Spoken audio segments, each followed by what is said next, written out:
الحمد لله رب العالمين الصلاة والسلام على سيدنا محمد وآله وصحبه أجمعين رب اشرح لي صدري ويسر لي أمري واحلل عقدة من لساني يفقهوا قولي.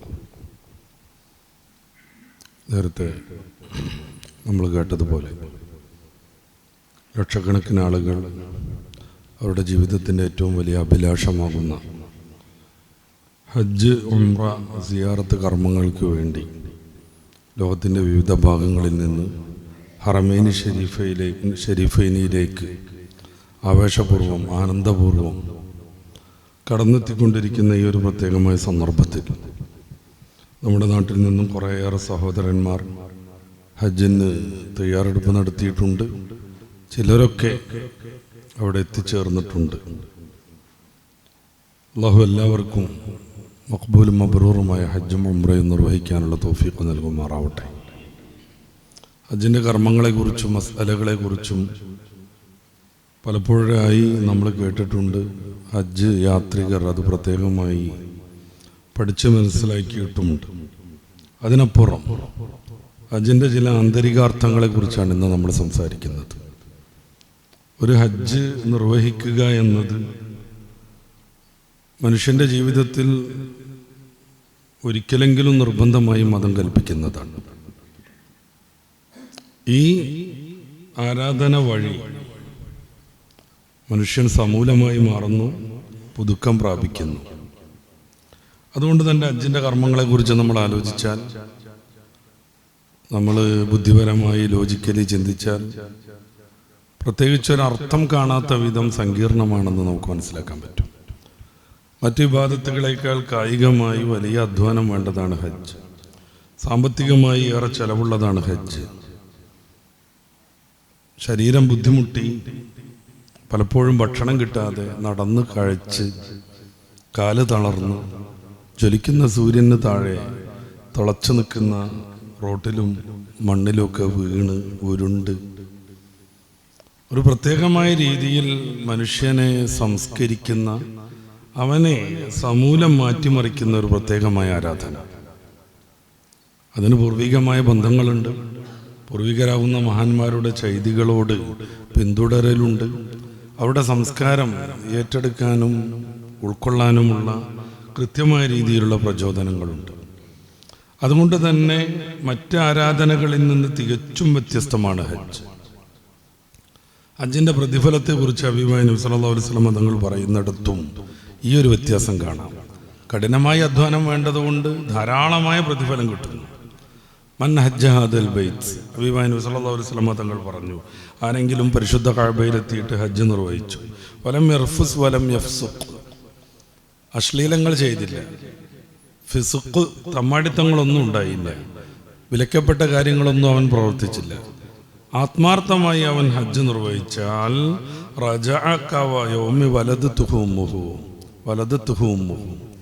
അവൻ്റെ ഉമ്മ അവനെ പ്രസവിച്ചത് ഏത് വിധം വിശുദ്ധിയിലാണോ അവിശുദ്ധിയോടുകൂടെയാണ് അവൻ പരിശുദ്ധമായ ഹറമൈനിയിൽ നിന്ന് വീട്ടിലേക്ക് മടങ്ങുന്നത്.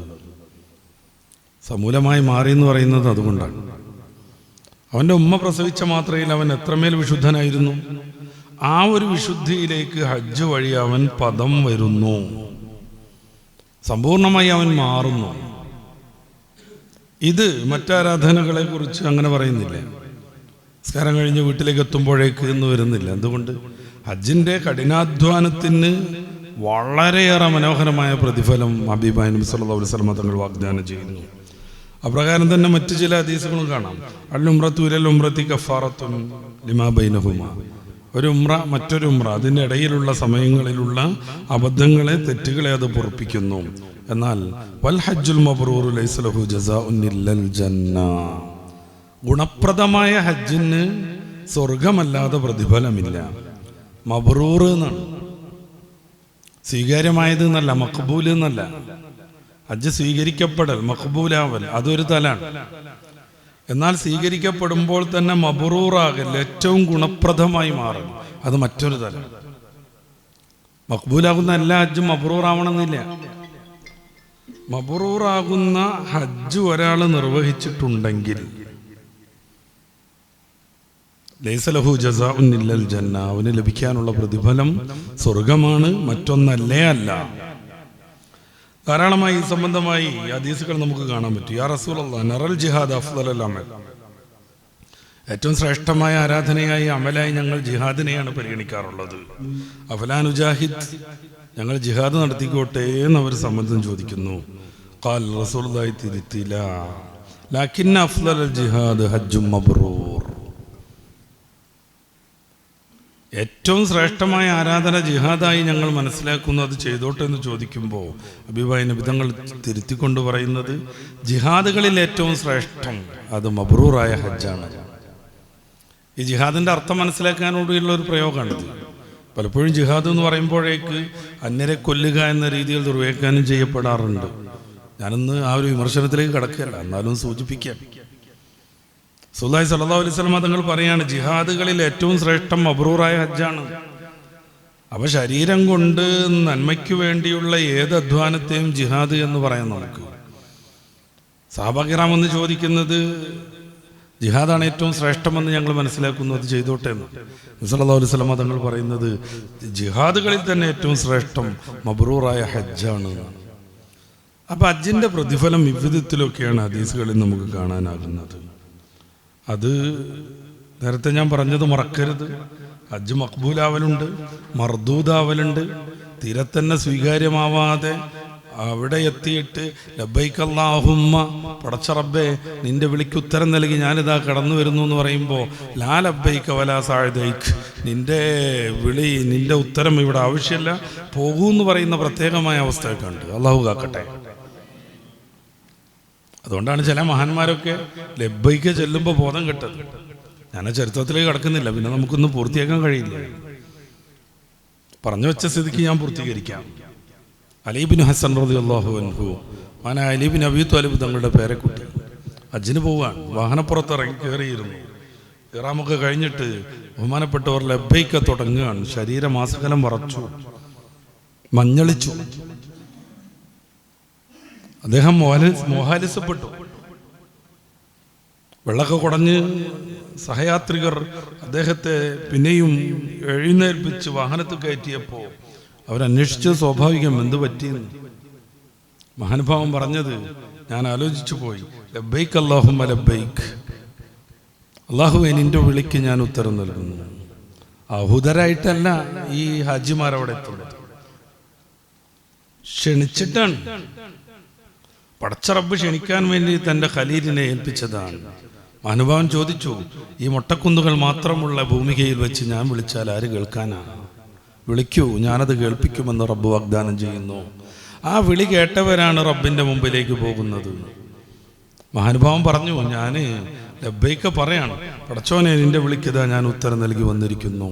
ഞാനെങ്ങാനും ലബ്ബൈക്ക പറയുമ്പോൾ ലാ ലബ്ബൈക്ക് വലാ സഅദൈക്ക്, നിന്റെ ലബ്ബൈക്ക് ഇവിടെ ആവശ്യമില്ല, നിന്റെ വിളിക്ക് ഉത്തരം നൽകാൻ ഇവിടെ ആരുമില്ല, പൊയ്ക്കോളൂ എന്ന് എന്നെ എങ്ങാനും തടഞ്ഞു വെക്കുമോ, എന്നെ എങ്ങാനും ഉപേക്ഷിക്കുമോ എന്നോർത്തപ്പോൾ എനിക്കിത് പൂർത്തിയാക്കാൻ പറ്റുന്നില്ല എന്നാണ്. ഹജ്ജിൽ പലയിടങ്ങളിൽ പല സന്ദർഭങ്ങളിൽ മഹാനുഭാവൻ ബോധം കെട്ടതും ഇவ்விധം പ്രത്യേകമായ അവസ്ഥ പ്രാപിച്ചതും നമുക്ക് ചരിത്രത്തിൽ കാണാൻ പറ്റും. അപ്പോൾ മർദൂദായ ഹജ്ജ് അത് മറ്റൊരു സംഗതിയാണ്. മഖ്ബൂലാകുമ്പോൾ തന്നെയും അത് മബ്റൂറായ രീതിയിലേക്ക് മാറുക. എങ്ങനെ? ഹജ്ജിൻ്റെ യഥാർത്ഥ ലക്ഷ്യം ഉൾക്കൊണ്ട് അതനുസരിച്ച് മുന്നോട്ട് പോയി അത് പൂർണ്ണമായും നേടി. നേരത്തെ ഹദീസിൽ ഇമാം ബുഖാരി തങ്ങൾ നിവേദനം ചെയ്തതാണ് ഹദീസ്. ആ ഹദീസിൽ പറയുന്നത് പോലെ ഉമ്മ ജനിച്ച ദിനത്തിലുള്ള വിശുദ്ധിയോടുകൂടെ മടങ്ങി വരാൻ പറ്റുക. അപ്പോഴാണ് യഥാർത്ഥത്തിൽ ഹജ്ജാവുന്നത്. മറ്റുള്ളത് ചടങ്ങുകളായി പോകും. അതുകൊണ്ടാണ് സയ്യിദുനാ ഉമർ ഫാറൂഖ് റളിയല്ലാഹു അൻഹുവിൻ്റെ ഒരു വാക്ക് മുസന്നഫ് അബ്ദുർ റസാഖ് പോലെയുള്ള ഹദീസ് ഗ്രന്ഥങ്ങളിൽ ഉദ്ധരിക്കപ്പെടുന്നുണ്ട്. അൽ ഹാജ്ജു ഖലീലുൻ വറഖബു കസീർ. ഹാജിമാർ വളരെ കുറച്ചാ, യാത്രക്കാർ കുറേ വരുന്നുണ്ട്. ഹാജിമാർ വളരെ കുറച്ചേ ഉള്ളൂ. എന്നുവെച്ചാൽ യഥാർത്ഥത്തിൽ ഹജ്ജിൻ്റെ ഫലം നേടുന്നവർ ഹജ്ജ് കൊണ്ട് ലഭ്യമാവേണ്ട ഭൗതികവും ആത്മികവുമായ ശ്രേഷ്ഠതകൾ ലഭ്യമാകുന്നവർ കുറച്ചേ ഉള്ളൂ. ഹജ്ജിനായിട്ട് വരുന്ന കുറേ ആളുകളുണ്ട്. ഇമാമുന ഗസാലി റളിയല്ലാഹു അൻഹു ഹജ്ജിൻ്റെ കാര്യങ്ങളെക്കുറിച്ച് പറയുമ്പോൾ ഈ ക്ലാസ് കഴിയുവോളം, ഇനി ഹജ്ജിന് പോകുന്നവർ ഹജ്ജ് കഴിഞ്ഞ് വരുവോളവും, ഹജ്ജിന് പോകാത്തവർ ജീവിതത്തിലുടനീളവും ആലോചിക്കേണ്ട ഒരു കാര്യം പറയുന്നുണ്ട്. ലാ തഗ്ഫൽ അൻ തദക്കുരി ഉമീരിൽ ആഖിറത്തി ഫീ ഷൈഇൻ മിമ്മാ തറാഹു. ഹജ്ജിനിടയിൽ നീ എത്തുന്ന ഓരോ സന്ദർഭത്തിലും, നീ കണ്ടുമുട്ടുന്ന ഓരോ കാര്യത്തിലും, നീ അനുഷ്ഠിക്കുന്ന ഓരോ പ്രവൃത്തിയിലും ആഖിറവുമായി ടച്ച് ചെയ്ത് മനസ്സിലാക്കാൻ മറന്നു പോകരുത്. ആഖിറവുമായുള്ള ബന്ധം വിട്ടുപോകരുത്. നീ അശ്രദ്ധവാനാകരുത്. കാരണം എന്തുകൊണ്ടെന്നാൽ ഹജ്ജിൻ്റെ ഓരോ കർമ്മവും അവസ്ഥയും ആഖിറത്തിൻ്റെ ഓരോ കർമ്മത്തെയും അവസ്ഥയെയും അനുഭവത്തെയും ഓർമ്മിപ്പിക്കുന്നതാണ്. അതുകൊണ്ട് ഹജ്ജിൻ്റെ ഓരോ കർമ്മം നടത്തുമ്പോഴും നമുക്ക് വിശദീകരിക്കാം. ഇറാൻ കെട്ടുമ്പോൾ, അത് കഴിഞ്ഞ് നമ്മൾ തവാഫിന് പോകുമ്പോൾ, തവാഫും കഴിഞ്ഞിട്ട് ഓരോ കർമ്മം നടത്തുമ്പോൾ ഇതെല്ലാം ആഖിറവുമായി ബന്ധപ്പെടുത്തി മനസ്സിലാക്കാൻ ശ്രദ്ധ പോകരുത് എന്ന് ഇഹ്യാ ഉലൂമുദ്ദീനിൽ മഹാനായ ഇമാമുന ഗസാലി റളിയല്ലാഹു അൻഹു ഓർമ്മപ്പെടുത്തുകയാണ്. ഇത് ഈ ഒരു രീതിയിൽ പോകുമ്പോഴാണ് ഹജ്ജിൻ്റെ അന്തസ്സാരം നമുക്ക് ഉൾക്കൊള്ളാൻ പറ്റുക. അല്ലെങ്കിൽ ഞാൻ നേരത്തെ പറഞ്ഞ മാതിരി ലോജിക്കലി മനസ്സിലാക്കാൻ പറ്റാത്ത കുറേ ഓട്ടവും ചാട്ടവും ആയിട്ട് അത് മാറും. എന്തൊക്കെയാണ് ഹജ്ജ് കൊണ്ട് നമ്മൾ ആന്തരികമായി മനസ്സിലാക്കേണ്ടത്? പടച്ച റബ്ബിൻ്റെ മുമ്പിൽ കൃത്യമായി വിനയം പ്രാപിച്ച് അവൻ്റെ ഏത് കൽപ്പനകളും ഞങ്ങൾ സന്തോഷത്തോടുകൂടെ അനുഷ്ഠിക്കും, ഏറ്റെടുക്കുമെന്ന ബോധത്തോടുകൂടെ സമ്പൂർണ്ണ ഇഖ്ലാസിൻ്റെ പ്രകടനമാണ് ഹജ്ജ്. നല്ല പൈസ ചെലവാക്കുക, മാസങ്ങൾ നീണ്ടു നിൽക്കുന്ന അധ്വാനം. ഈ പുതിയ കാലത്തിനേക്കാൾ ഇത്തിരി മുന്നോട്ടും ബാക്കിലേക്ക് ചിന്തിച്ചു നോക്കൂ. അന്ന് യാത്രയപ്പ് മരിച്ചിറങ്ങിപ്പോകുന്ന രീതിയിലുള്ള യാത്രയപ്പായിരുന്നു. മയ്യത്ത് കൊണ്ടുപോകുമ്പോൾ ഏതു വിധത്തിലാണ് ബന്ധുമിത്രാദികൾ അതിനെ സമീപിക്കാറ്, അതേ രീതിയിലായിരുന്നു ഹജ്ജിന് പോകുന്ന ആൾ അവർ കണ്ടിരുന്നത്. ദീർഘമായ യാത്ര, സുരക്ഷിതത്വം വളരെ കുറവ്, ഹിംസ്ര ജന്തുക്കളുടെ അക്രമം ഏത് നിമിഷവും പ്രതീക്ഷിക്കാൻ പറ്റും. നടന്നാണ് പോകുന്നത്. വഴിതെറ്റിപ്പോയാൽ മാസങ്ങൾ പിന്നെയും കൂടും. ഇതിനിടയ്ക്ക് ശേഖരിച്ചു വെച്ച ഭക്ഷണം തീർന്നു പോകും. ഹോട്ടലുകളില്ല, കാറ്ററിംഗ് സംവിധാനങ്ങളില്ല. ഏതെങ്കിലും മാപ്പ് നോക്കിയിട്ട് വിളിച്ചു പറഞ്ഞാൽ ഭക്ഷണം എത്തിക്കുന്ന യാതൊരു സൗകര്യങ്ങളുമില്ല. ഉള്ളത് തീർന്നു പോയാൽ ചിലപ്പോൾ മുഴുപ്പട്ടിണിയാവും. എന്നിട്ടും റബ്ബിൻ്റെ വിളി കേട്ട് പോകുന്നത് എന്തിനാ? സമ്പൂർണമായി റബ്ബിനെ വഴിപ്പെടുന്നത് കൊണ്ട്. ഇഖ്ലാസിൻ്റെ ഏറ്റവും പ്രകടമായ രൂപമാണ് ഹജ്ജ്. ഉബൂദിയത്തിൻ്റെ, അടിമത്വത്തിൻ്റെ, പടച്ച റബ്ബാകുന്ന സയ്യിദിൻ്റെ വിളി കേട്ടാൽ എത്തിയിരിക്കണമെന്ന ബോധത്തിൻ്റെ ശക്തമായ പ്രകടനമാണ് ഹജ്ജ്. അതുകൊണ്ടാണ് ഏത് ത്യാഗവും സഹിക്കാൻ പറ്റുന്നത്. ആധുനികമായ സൗകര്യങ്ങളും സംവിധാനങ്ങളും ഒക്കെ ഉള്ളപ്പോൾ തന്നെയും എന്തൊക്കെ പ്രയാസങ്ങളാണ്. 19 ലക്ഷം ആളുകൾ ഒരുമിച്ച് കൂടിയാണ്. അവരുടെ കാര്യങ്ങളൊക്കെ ഒന്നിച്ച് സൗകര്യപ്പെടുത്തി കൊണ്ടുപോകുന്ന സാഹസത്തെക്കുറിച്ച് ആലോചിച്ച് നോക്കൂ. ബസ്സിലൊക്കെ കയറിയിട്ട് ബ്ലോക്ക് വന്നിട്ട് 6-7 മണിക്കൂർ നിന്ന നിൽപ്പിൽ ആ ബസ്സിലിങ്ങനെ വെന്തുരുകുന്നതിനെ കുറിച്ച് ആലോചിച്ച് നോക്കൂ. യാത്ര പോകുന്ന സമയത്ത് തട്ടിയിട്ടും മുട്ടിയിട്ടും 1 മീറ്റർ നീങ്ങാൻ ചിലപ്പോൾ അരമണിക്കൂർ എടുക്കുന്ന ആ സാഹസത്തെക്കുറിച്ചൊന്ന് ആലോചിച്ച് നോക്കൂ. അറഫയിൽ നിന്ന് മുസ്ദലിഫയിലേക്കുള്ള യാത്ര 6 കിലോമീറ്റർ. ബസ് കയറിയിട്ടുണ്ട്, ചിലപ്പോൾ മണിക്കൂറുകൾ എടുക്കും, 3-4 മണിക്കൂർ എടുക്കും. ബസ്സല്ലാതെ നടന്നു പോവുകയാണെങ്കിലും ഈ തട്ടിത്തടച്ചിൽ ഒഴിവാകൂല്ല. ആരും ആരോടും വിദ്വേഷം വെക്കണില്ല, ആരും ആരോടും അക്ഷമ കാണിക്കുന്നില്ല. എല്ലാം ഞങ്ങളുടെ റബ്ബിൻ്റെ തീരുമാനമാണെന്ന ബോധത്തിൽ ഉബൂദിയത്ത് എന്ന് പറയുന്ന ഏറ്റവും മനോഹരമായൊരു സംഗതി. റബ്ബാകുന്ന സർവശക്തൻ, അവനാണ് സയ്യിദ്, അവൻ്റെ അടിമയാണ്, അടിയാറാണ് ഞാൻ എന്ന ബോധം. ഈ ബോധത്തിൽ എല്ലാ ത്യാഗങ്ങളും, എത്ര സംവിധാനങ്ങളുണ്ടെങ്കിലും ഇത്രമേൽ ജനങ്ങൾ ഒരുമിച്ച് കൂടുമ്പോൾ ധാരാളം സഹിക്കേണ്ടി വരും. വീണുപോകും, ജ്വലിക്കുന്ന ചൂടായിരിക്കും, പപ്പടം പൊള്ളുന്നത് പോലെ ശരീരമാസകലം പൊള്ളും. ഇന്നും സംഭവിക്കുന്നതാണ്. പപ്പടം പൊള്ളുന്നത് പോലെ ശരീരമാസകലം പൊള്ളും, കുമിള വരും. നടക്കുന്ന സമയത്ത് പലപ്പോഴും ഈ തട്ടിത്തടയും, വീഴുന്ന സമയത്ത് പുറത്ത് ചവിട്ട് കിട്ടും. ചിലപ്പോൾ ജീവഹാനി തന്നെയും സംഭവിച്ചേക്കും. എന്നാലും സന്തോഷത്തോടെ പോകും. എന്തുകൊണ്ട്? ഞാൻ അബ്ദാണ്, പടച്ച റബ്ബ് സയ്യിദാണ്. ഈ ഉബൂദിയത്തിൻ്റെ ശക്തമായ പ്രകടനമാണ് ഹജ്ജ്. അതോടൊപ്പം ദുന്യാവിൽ നിന്ന് സമ്പൂർണമായ വിരക്തി പ്രാപിക്കുന്നത് ഹജ്ജിൻ്റെ പ്രത്യേകതയാണ്. ഇഹ്റാമോടുകൂടെ നമ്മൾ എന്ത് ചെയ്യുന്നു? അലങ്കാര വസ്ത്രങ്ങളെല്ലാം മാറ്റുന്നു. അതിൻ്റെ മറ്റൊരു തലം വിശദീകരിക്കാനുണ്ട്, സമയം പോലെ നമുക്ക് എത്താം. ആഡംബരങ്ങളെല്ലാം ഒഴിവാക്കുന്നു. എണ്ണ, സുഗന്ധദ്രവ്യങ്ങൾ, അങ്ങനത്തെ എല്ലാ സംഭവങ്ങളും ഒഴിവാക്കുന്നു. മുടിവെട്ടലും അനുബന്ധമായുള്ള സൗന്ദര്യ സംഗതികളും എല്ലാം മാറ്റുന്നു. ഒറ്റത്തുണിയിലേക്ക് പുരുഷൻ ചുരുങ്ങുന്നു. പിന്നെ അവന് ഇഷ്ടം പോലെ പ്രവർത്തിക്കാൻ പറ്റൂല. അവന് താല്പര്യമുള്ള ഇടങ്ങളിൽ മാന്തിക്കൊണ്ടിരിക്കാൻ പറ്റൂല. നിയന്ത്രിച്ചാവണം. മുടി പോരരുത്, അവർത്ത് വെളിപ്പെടരുത്, സുഗന്ധം തുടരുത്.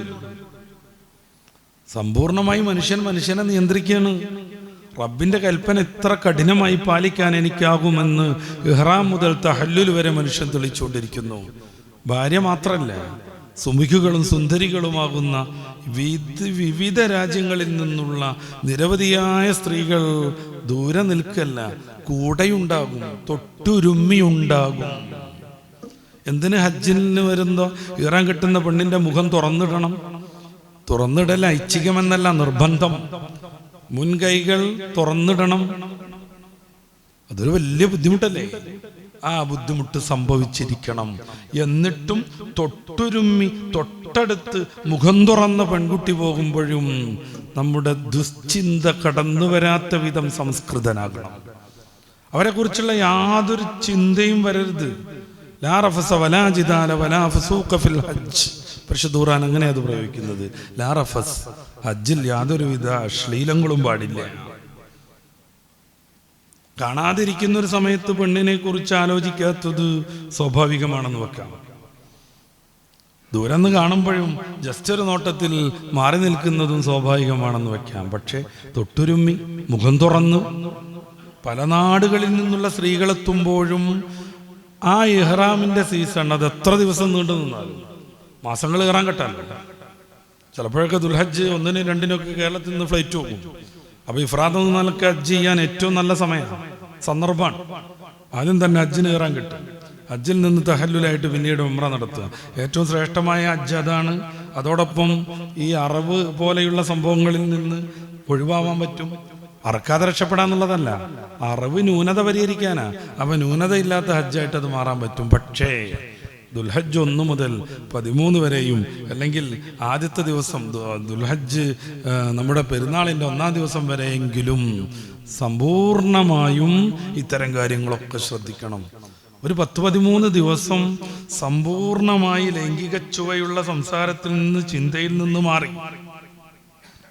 സ്വന്തം ഭാര്യയാണെങ്കിൽ പോലും ഭാര്യൻ്റെ കൈവിടാൻ പറ്റൂല. ചിലപ്പോൾ അവര് രണ്ടായി പോകും. പിന്നെ കണ്ടുകിട്ടാൻ പ്രയാസമാകും. ചിലപ്പോൾ പിന്നെ കണ്ടെത്തിയില്ലെന്നും വരും. ഭാര്യയുടെ കൈ പിടിച്ചിങ്ങനെ നടക്കണം. പക്ഷേ രണ്ടുപേരുടെയും ഉള്ളിൽ ഈ റഫസ് അല്ലെങ്കിൽ ലൈംഗികമായ രീതിയിലുള്ള ഒരു ചിന്തയും അരനിമിഷം അങ്കുരിക്കാൻ പാടില്ല. ഈ നിയന്ത്രണത്തിന്റെ പേരാണ് ഹജ്ജ്. സമ്പൂർണമായി മനുഷ്യൻ മാറുന്നു. സമ്പൂർണമായി മനുഷ്യൻ ദുന്യാവിൽ നിന്ന് മറ്റൊരു ലോകത്തേക്ക് എത്തിച്ചേരുന്നു. ഇഹ്റാം വഴി നമ്മൾ മാറ്റിവെക്കുന്ന ഓരോ ഭൗതികമായ സംഗതികളും ഹറാമായതൊന്നുമല്ല. എണ്ണ നമുക്ക് സാധാരണ പറ്റൂലേ? സോപ്പ് ഉപയോഗിച്ചുകൂടെ? എല്ലാം പറ്റും. മുടി വെട്ടി സുന്ദരനായിക്കൂടെ? ആകാം. പക്ഷേ ഇഹ്റാം കിട്ടിയാൽ പിന്നെ അത് പറ്റൂല. അപ്പൊ ദുന്യാവിൻ്റെ ബന്ധങ്ങളെയും ബന്ധനങ്ങളെയും മൊത്തം മുറിച്ചു മാറ്റിയിട്ട് പടച്ച റബ്ബിൽ ആത്മീകമായി വിലയം ചെയ്യുന്നതിൻ്റെ പേരാണ് ഹജ്ജ്. കുറേ എല്ലാവരും നടന്നു, ഞാനും നടന്നു. എല്ലാവരും ഓടി, ഞാനും ഓടി. എല്ലാവരും വന്നപ്പോൾ ഞാനും വന്നു. എല്ലാവരും മുടി കളഞ്ഞപ്പോൾ ഞാനും കളഞ്ഞു. ഇതിന് ഹജ്ജ് എന്ന് പറയില്ല. അബൂബക്കർ ശിബ്ലി റളിയല്ലാഹു അൻഹുവിൻ്റെ ചരിത്രത്തിലേക്ക് നമ്മൾ പോകുന്നുണ്ട്.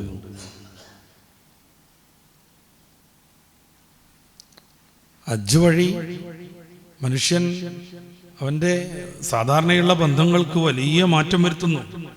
ചിലപ്പോൾ ഇതിലൂടെ ഓടിക്കളിച്ചവനായിരിക്കും. ഓകാലത്തും വരുന്നിട്ട് രാത്രി ഫുൾ വർത്തമാനം പറഞ്ഞവനായിരിക്കും.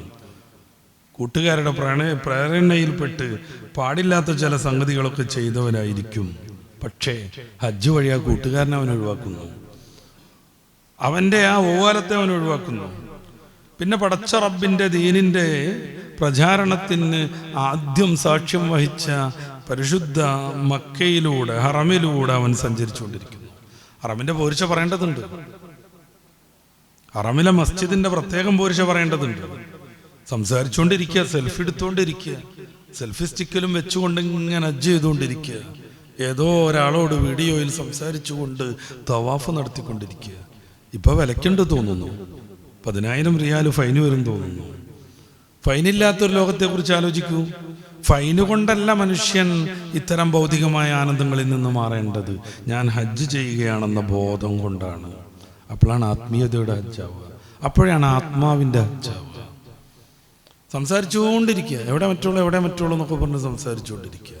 എന്തിനധികം പരിശുദ്ധമായ കഅബ, ഇതുവരെ നമ്മൾ തിരിഞ്ഞു നിന്ന് നിസ്കരിച്ച ഗേഹം, പടച്ച റബ്ബ് അവൻ്റെ ഭവനമെന്ന് ഖുർആനിൽ പ്രഖ്യാപിച്ച ഇടം, ആ ഭവനത്തിലേക്ക് പോകുന്നതുകൊണ്ടാണ് നമ്മൾ റബ്ബിൻ്റെ അതിഥികളാവുന്നത്. അള്ളാഹുവിൻ്റെ വീട്ടിലേക്ക് പോകണം നമ്മൾ, വെറുതെ അല്ല. ഞാൻ പറഞ്ഞു, ക്ഷണിച്ചിട്ട് വീട്ടിലേക്ക് എത്തുന്നത് കൊണ്ടാണ് നമ്മൾ അള്ളാഹുവിൻ്റെ അതിഥികളാവുന്നത്. അങ്ങനെ റബ്ബിൻ്റെ അതിഥികളായിട്ട് പോയി കഅബ ആദ്യം കാണുന്ന സമയത്തുള്ള പ്രാർത്ഥനയ്ക്ക് ഉത്തരം കിട്ടുമെന്ന്, പ്രത്യേകിച്ച് മക്കാ ഹറമിൽ 10-25 ഇടങ്ങളിൽ പ്രാർത്ഥിച്ചാൽ, വേണമെന്ന് കരുതി പ്രാർത്ഥിച്ചാൽ, ഇഖ്ലാസോടുകൂടെ റബ്ബിൻ്റെ മുമ്പിൽ നമ്മുടെ ആവശ്യങ്ങൾ അർത്ഥിച്ചാൽ 100% ചിലപ്പോൾ പ്രാർത്ഥന കഴിയുന്നതിൻ്റെ മുമ്പ് അതിൻ്റെ ഉത്തരം ലഭിച്ചിരിക്കും. ആ ഒരു സന്ദർഭത്തിൽ ജീവിതത്തിൽ ആദ്യമായിട്ട് ഹജ്ജിന് പോയി ആദ്യമായി പരിശുദ്ധ കഅബ കാണുമ്പോൾ പോലും ഇതേ ഞങ്ങൾ കഅബ കാണുന്നെന്നും പറഞ്ഞിട്ട് ഷോർട്സും റീൽസും ഉണ്ടാക്കുന്നതിൻ്റെ പേരല്ല ഹജ്ജ്. പിന്നെ ആത്മീയമായ സമ്പൂർണമായ പരിഷ്കരണം, അതാണ് ഹജ്ജ് വഴി നമ്മൾ സാധിക്കേണ്ടത്. തവാഫിനെ കുറിച്ച് പറയുമ്പോൾ, ഹജ്ജിൻ്റെ ഓരോ കർമ്മത്തെക്കുറിച്ച് പറയുമ്പോഴും ഈ ഒരു തലത്തിലേക്ക് നമുക്ക് ഉയർന്നു വരേണ്ടതുണ്ട്. ഞാൻ നേരത്തെ സൂചിപ്പിച്ചതുപോലെ മഹാനായ അബൂബക്കർ ശിബിലി റഹ്മത്തുള്ളാഹിയുടെ അടുത്ത് വന്നിട്ട് ഒരു ഹജ്ജിന് പോകുന്നയാൾ പ്രത്യേകമായൊരു കാര്യം ഉന്നയിച്ചു. യാ സയ്യിദി ഇന്നി ഉരീദുൽ ഹജ്ജ്, ഞാൻ ഹജ്ജിന് പോകാൻ ഉദ്ദേശിക്കുകയാണ്. ഫൗസനി ബിമാ യൻഫഉനി, അപ്പോൾ എനിക്ക് ഉപകാരമുള്ള കുറച്ച് കാര്യങ്ങൾ അങ്ങ് പറഞ്ഞു തരണം, എനിക്ക് ഉപദേശിക്കണം. വദഉല്ലാഹലി, അതോടൊപ്പം എനിക്ക് വേണ്ടി റബ്ബിനോട് അങ്ങ് പ്രാർത്ഥിക്കുകയും വേണം. അബൂബക്കർ ശിബിലി തങ്ങളെക്കുറിച്ച് പറയേണ്ടതുണ്ട്, ഞാൻ മാറി നിൽക്കാം. സൂഫി ചക്രവാളത്തിലെ ആത്മീക ലോകത്തിലെ മഹാ തേജസ്വിയാകുന്ന പൂർവിക പണ്ഡിതൻ ഒരിടത്ത് വന്നിട്ടാണ് പറയണത്, ഞാൻ ഹജ്ജിന് പോകാം, എനിക്ക് വേണ്ട ഉപകരിക്കുന്നതായ കുറച്ച് ഉപദേശങ്ങൾ നൽകണം, അതോടൊപ്പം എനിക്ക് വേണ്ടി പ്രാർത്ഥിക്കുകയും വേണം. മഹാൻ വളരെ ഹ്രസ്വമായി ഹജ്ജിൻ്റെ ആത്മാവ് മൊത്തം പറഞ്ഞു കൊടുക്കുന്നു.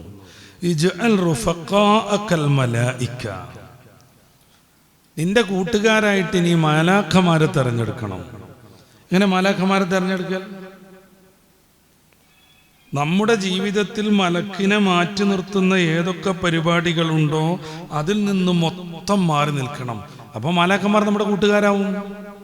മലമക്കമാർ വരുമെന്നും സംവദിക്കുമെന്നും ആശീർവദിക്കുമെന്നും പരിശുദ്ധ ഖുർആൻ സൂറത്തുൽ ഫുസ്സിലത്തിന്റെ 30 മുതലുള്ള വാക്യങ്ങളിൽ പ്രഖ്യാപിക്കുന്നുണ്ട്.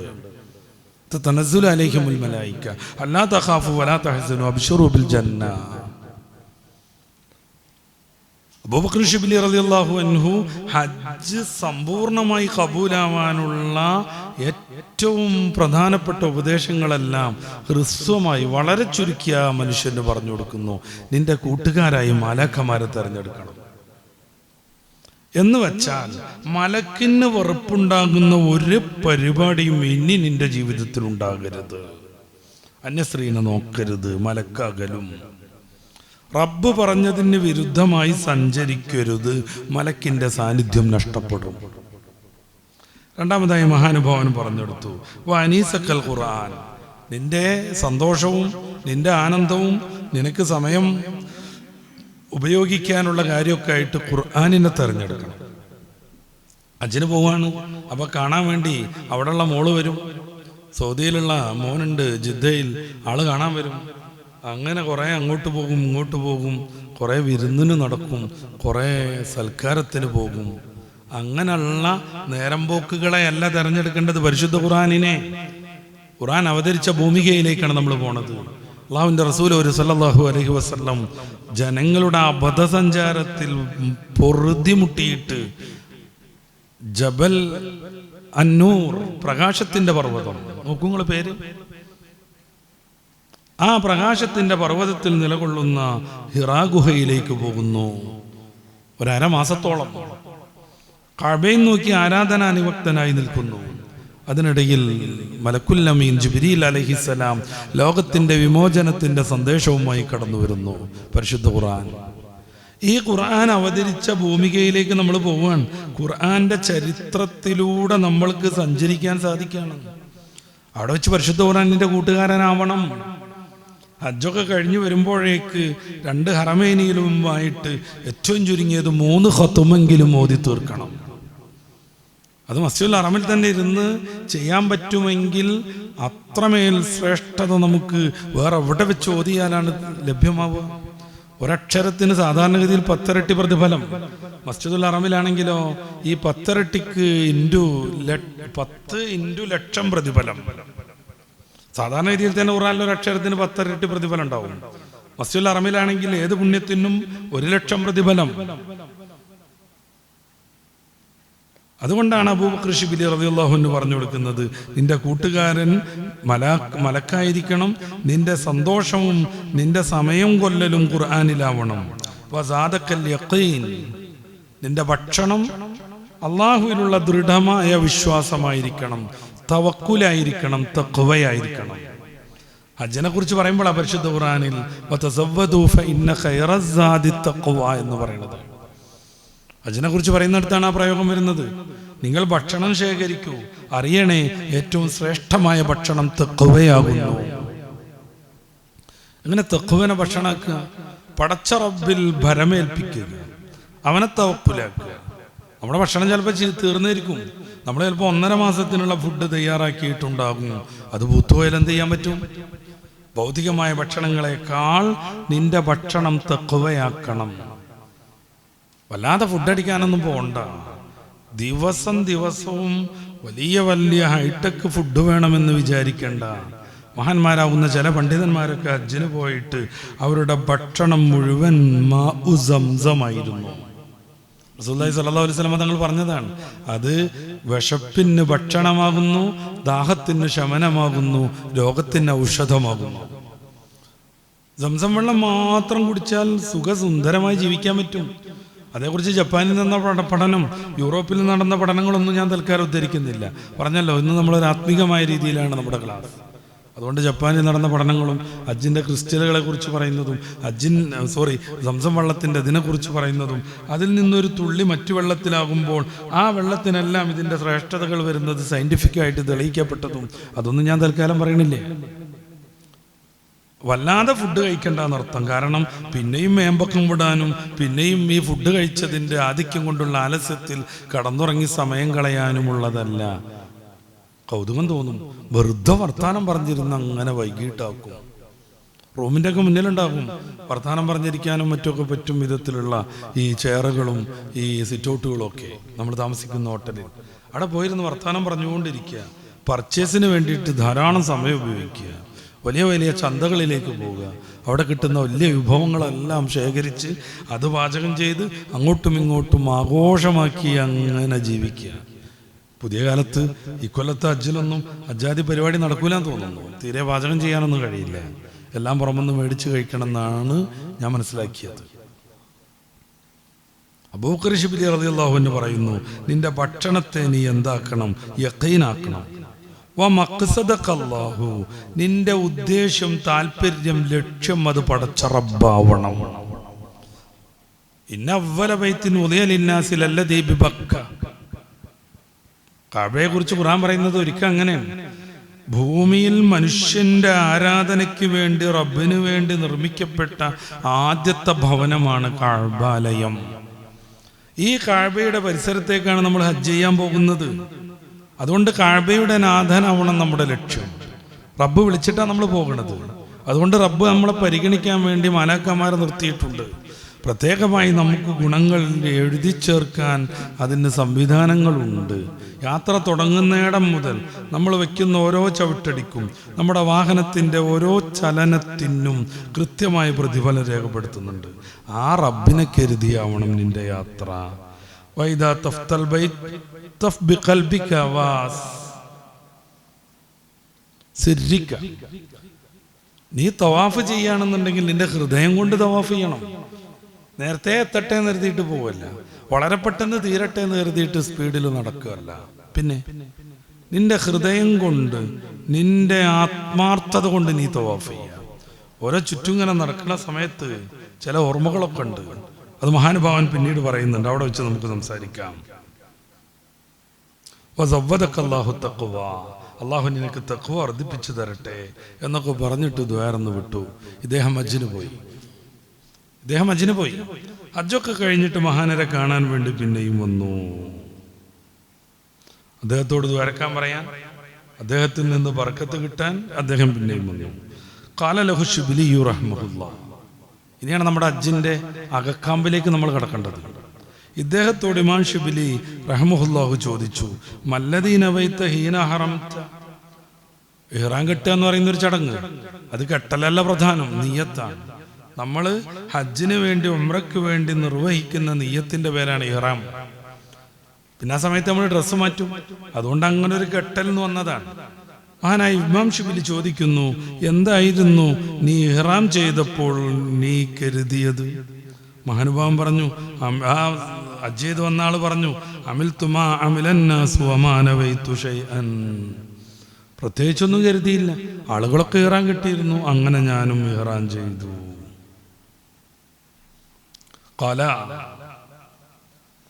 ഈ സമയത്ത് ഇമാം ഷിബിലി പറയാണ്, നവൈത അന്നക തജറദ്ത മിൻ സിയാബിൽ മുഖാലിഫത്തി വൽനിസിയാൻ وأقبلت على عبادة الرحمن وأنك نزعت ثياب الدنيا ولبست ثياب الآخرة كما يفعل بالمية.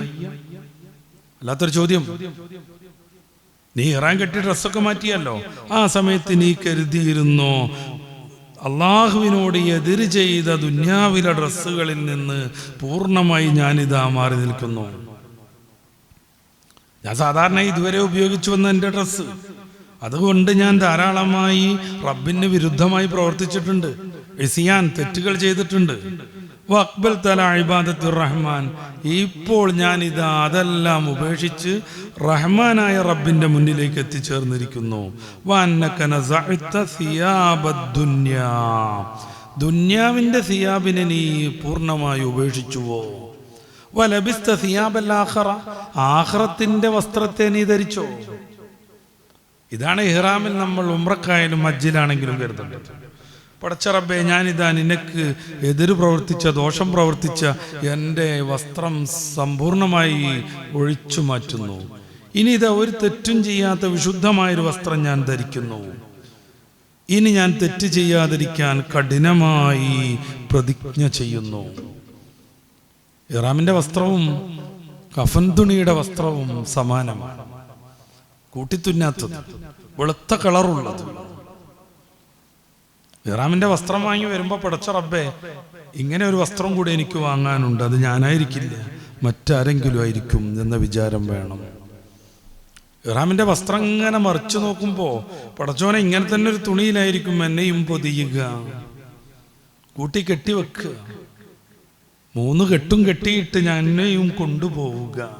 ഈ ഒരു വിചാരത്തിലേക്ക് എത്തണം. ഇമാം ഷിബിലി ചോദിക്കുന്നു, ഇങ്ങനെ കരുതിയായിരുന്നോന്ന്? നോക്കുങ്ങള്, ഇഹ്റാമിന്റെ വസ്ത്രത്തെയും കഫൻ തുണിയുടെ വസ്ത്രത്തെയും ആ കഫൻ തുണിയെയും കൃത്യമായി നമ്മളൊന്ന് താരതമ്യം ചെയ്യാം. റബ്ബിലേക്ക് നമ്മൾ പോവുകയാണ്, പുതിയൊരു ജന്മം ഹജ്ജ് വഴി. ഈ ദുന്യാവിൽ നിന്ന് മറ്റൊരു ജന്മത്തിലേക്ക് നമ്മൾ പോവുകയാണ്, കഫൻ തുണിയും ധരിച്ചിട്ട്. പിന്നെയുള്ള ഓരോ ചിന്തയും പടച്ച റബ്ബേ, ഇതേ കഫൻ തുണി നടിച്ചിട്ടാണ് ഞാൻ നടക്കുന്നത്. പടച്ച റബ്ബേ, ഞാൻ എൻ്റെ സാധാരണ വസ്ത്രങ്ങളെല്ലാം ഒഴിവാക്കിയിട്ടുണ്ട്. ഇപ്പം ഞാൻ ധരിച്ചിരിക്കണ വസ്ത്രം ഏതാണ്? കഫൻ പുടവ. ഒരിക്കൽ കൂടി ഇത് ധരിക്കാനുണ്ട്. ഈ വിചാരം ഇഹ്റാമിന്റെ ഓരോ നിമിഷത്തിലും നമുക്കുണ്ടാകണം. ഷിബിലി ഇമാം ചോദിക്കുന്നു, ഇങ്ങനെ ചെയ്തായിരുന്നോ എന്ന്. ആ സാധു മനുഷ്യൻ പറഞ്ഞു, ലാ ആ സമയത്ത് ഇമാം ഷിബിലി പറഞ്ഞതെന്താ? അപ്പൊ ഫമാ ഹറംത, നീ വേണ്ട വിധം ഇഹ്റാം കിട്ടിയിട്ടില്ല. ഓരോന്ന് മഹാനുഭാവൻ ചോദിക്കുകയാണ്. നവൈത അന്നക തജറത മിൻ സിയാബിൽ മുഖാലഫ വഹൽ നവൈത ബിതവാഫിക അന്നക തതൂഫു ബിഅർശിർ റഹ്മാൻ വതത്ലുബുൽ അഫ്വ വൽ ഗുഫ്റാൻ. അതൊക്കെ കഴിഞ്ഞ് ഇഹ്റാം കെട്ടിച്ചെന്ന് നീ തവാഫ് നടത്തിയല്ലോ. അതിൻ്റെ ഇടയ്ക്കൊരു യാത്ര ഉണ്ട് കേട്ടോ. ഇഹ്റാമിൻ്റെ ഒക്കെ മുന്നേ അല്ലെങ്കിൽ ഇഹ്റാമിന് ശേഷം ഒരു യാത്ര ഉണ്ട്.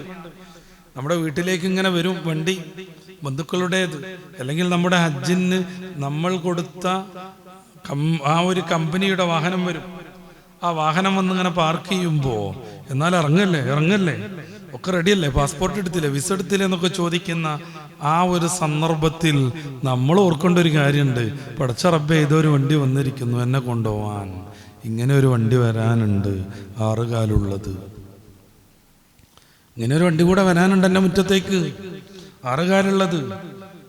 എന്നെ ഇപ്പോ സന്തോഷത്തോടുകൂടെ യാത്ര അയക്കാൻ കുറെ ആളുണ്ട്. മക്കളും പൗത്രരും എല്ലാവരും വന്നിരിക്കുന്നു. ഇവരെല്ലാവരും സന്താപത്തോടുകൂടെ വാഹനത്തെ അനുഗമിക്കുന്ന ഒരു ദിവസം വരാനുണ്ട്.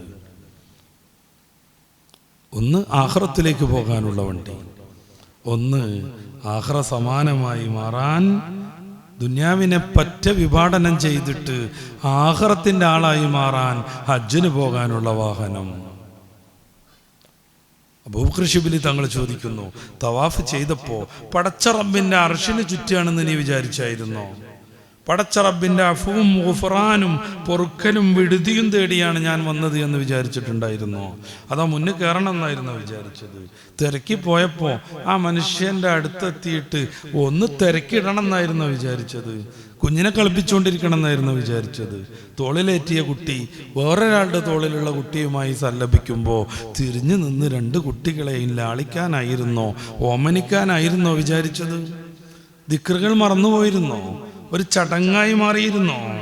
റുക്നുൽ യമാനിയുടെയും റുക്നുൽ ഹജറിൻ്റെയും ഇടയിൽ റബ്ബനാ ആതിനാ ഫിദ്ദുന്യാ ഹസന എന്നും പറഞ്ഞ് നിന്റെ ഹൃദയം പെടപെടച്ചിരുന്നോ? മുൽത്തസം പറ്റിച്ചേർന്ന് നിന്ന് പാപങ്ങളും ഭാരങ്ങളും എല്ലാം കരഞ്ഞു പറഞ്ഞൊഴുക്കിക്കളയുന്ന ഇടം. തിരക്കുകൊണ്ട് അവിടെ എത്താൻ പറ്റിയിട്ടുണ്ടായിരുന്നില്ല. പക്ഷേ അതിൻ്റെ ഏകദേശം നേരെ നീ സഞ്ചരിക്കുമ്പോൾ അങ്ങനൊരു വിചാരവും വികാരവും നിന്റെ മനസ്സിൽ വന്നായിരുന്നോ? ഇല്ലേ? സാധു പറഞ്ഞു, ഇല്ല, ഞാൻ അങ്ങനൊന്നും ചെയ്തില്ല, എല്ലാവരും ചുറ്റിയ പോലെ ഞാനും ചുറ്റി. എന്നാൽ നീ തവാഫ് ചെയ്തിട്ടില്ല. അബൂബക്കർ ശിബിലി തങ്ങൾ ആ മനുഷ്യനോട് തീരുമാനം പറഞ്ഞു കൊടുക്കുന്നു. തവാഫ് എന്ന് പറഞ്ഞാൽ മനുഷ്യൻ സമ്പൂർണ്ണതയിലേക്ക് ഉയരുന്ന ഒരു പ്രത്യേകമായ ആരാധന. മുഅ്മിനീങ്ങൾ യസ്രിബിലെ കാറ്റേറ്റ് അവിടുത്തെ ഭക്ഷണം പിടിക്കാതെ പറ്റ അവശരായിരിക്കുന്നുവെന്ന് ഉംറയ്ക്ക് വന്ന റസൂൽ സല്ലല്ലാഹു അലൈഹി വസല്ലമ തങ്ങളെയും സംഘത്തെയും പരിഹസിച്ചു ഖുറൈശികൾ ഉറക്കെ പറഞ്ഞു നടന്നു. അസമയത്ത് അള്ളാഹുവിൻ്റെ റസൂൽ സല്ലല്ലാഹു അലൈഹി വസല്ലം നമുക്കൊരു ക്ഷീണവും പറ്റിയിട്ടില്ലെന്ന് തെളിയിക്കാൻ തവാഫിൻ്റെ 3 റൗണ്ടുകൾ നിങ്ങൾ തുള്ളി ആരോഗ്യം പ്രകടിപ്പിച്ച് നിൽക്കാതെ ഓടിക്കാണിച്ചു കൊടുക്കൂ എന്ന് പറയുന്നത് അതാ റംല് നടത്തും. ഓരോ തുള്ളലിലും വിചാരിക്കണത്, പടച്ചോനെ, ഞാൻ എൻ്റെ ദുന്യാവിൽ നിന്ന് ഉയർന്നു തുള്ളാൻ ആഖിറത്തിലേക്ക്, പരലോകത്തേക്ക്, അർശിൻ്റെ ഉയരത്തിലേക്ക് തുള്ളണം. ഓരോ ചലനത്തിലും അങ്ങനെ ചാടിക്കളിക്കണം എന്നല്ല കേട്ടോ ഞാൻ പറയണത്, അറിയാലോ. ഞാൻ പറഞ്ഞൊന്ന് ഫിഖ്ഹിലേക്ക് ഞാൻ കിടക്കണില്ല.